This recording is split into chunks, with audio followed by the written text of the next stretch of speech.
Hi all, welcome back to systemverilog sessions. In this video, I'm going to discuss about assertion clock and sampling.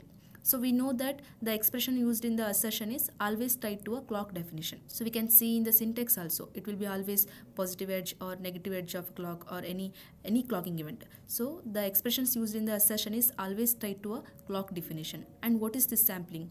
This when the expression is evaluated, it uses the sampled values. Okay. The sampled values are used to evaluate value change expressions or Boolean sub-expressions that are required to determine a match of a sequence. And concurrent assertions use the sampled values of the expressions except for disable conditions and clocking events.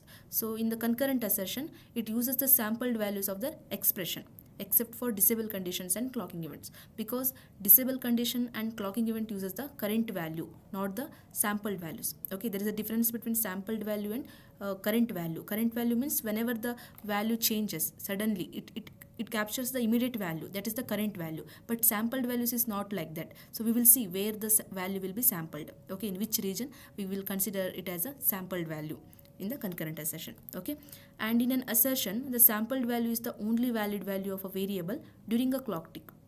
So the sampled value is the only valid value of a variable during a clock tick. And in most cases, the sampled value of an expression is its value in the prepone region. So what is the sampled value? Sampled value is the value which is in the prepone region. Here I told you, disable conditions and clocking events uses the current value. So current value means the immediate value, but the value which is in the prepone region means just before the clock tick. Okay, just before the clock tick, whatever the value is there, that is a sampled value. Okay, that value is in the prepone region and it is called as a sampled value. So concurrent assertions uses the sampled values of their expressions except for disable conditions and clocking events. And the sampled value of an expression is its value in the prepone region. For example, here is the waveform. So this is a simulation time step and this is the clock tick, passage or neck gauge. Okay, so this is the clock ticks and this is one signal, request signal. Okay, so here you can see request is low for first and second clock tick and it goes high after the second clock tick, and in the third clock tick it's high. Okay, exact at this point you have to see. So this is here the value of the request is 1, and in fourth and fifth clock tick also the value is 1 for request, and at sixth clock tick what is the value of request? Here it is low, so request value is 0, and in seventh and eighth it is 0 only, and ninth clock tick what is the value of request?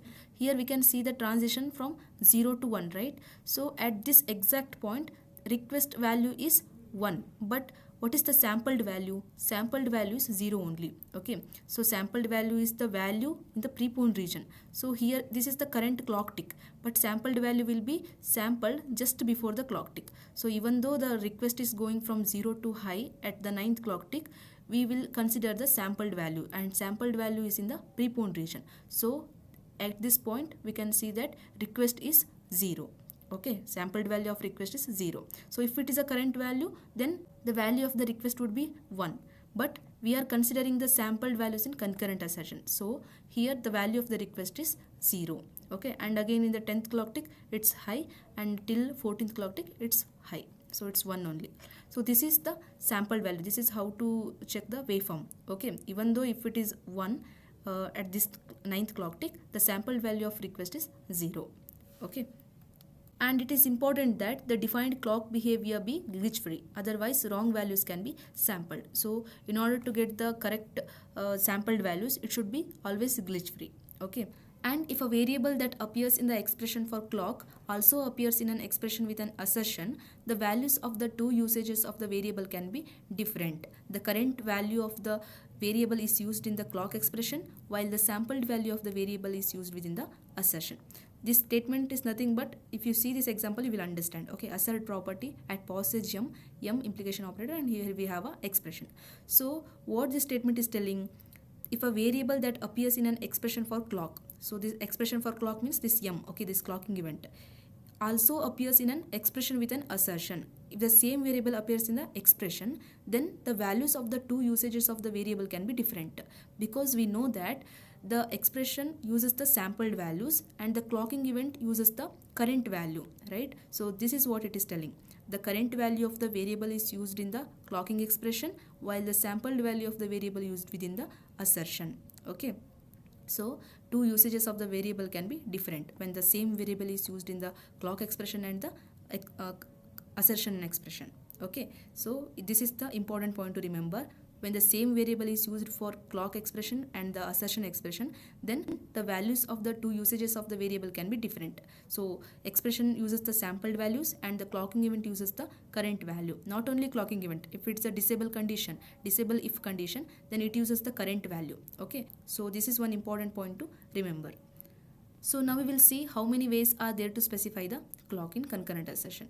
So the clock can be specified for properties in several ways. So we will see the first one. Okay, property has a clock defined. Here we will define the clocking event inside the property. So here we have a sequence sic A, and here is the expression. Then we have property prop, and inside the property we have defined the clock. We have specified the clock. Okay, at passage clock sequence A. And here we are calling the assert statement, assert property prop. So this will execute this property, and what is there inside the property? At every positive edge of the clock, sequence A will be evaluated. And what is sequence A? Sequence A is request 1 #3 request 2. That means when request goes high, then at the third clock tick request 2 will be high. Okay, this is the expression.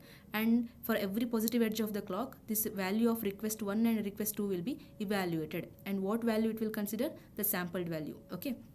And the next method is sequence has a clock defined. So here we have defined the clock inside the property, right? And similarly we can define the clock inside the sequence. Okay, sequence sic A, and here you can see at passage clock request 1 #3 request 2. So inside the sequence we have defined the clock. And then property prop, here just we are calling sequence A. So then we are calling the assert statement, assert property prop. Similarly, this property will execute this property, and what property has? Property has a sequence, and sequence A will be executed. So this will go to the here, and what is there inside the sequence? Before evaluating this expression, it will check the clocking event. So every positive edge of the clock, the expression will be evaluated. Okay. And the third one is infer a clock from clocking block. So we can use the clocking block to take the clock. Okay, clocking CB at passage clock property prop. So we are defining the property inside the clocking block.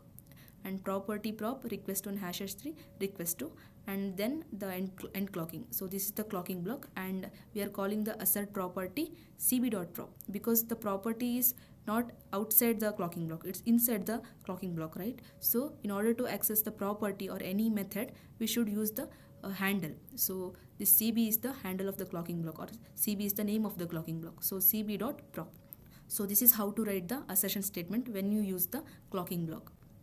And the fourth one is infer a clock from procedural block. So procedural block means initial or always block. So we know that we will write the clock with always block, right? So just ignore this statement, and here from here the expression. So property prop, it has a expression request 1 #3 request 2. And if you see here, always at passage clock assert property prop. So by using this always block, we are using the assert statement. Okay, we are calling the assert statement. Always at positive edge of the clock, this assert statement will be evaluated or executed. Okay, so these are all the 4 ways to specify the clock. So we'll see the sequence operators in the next video. Thank you.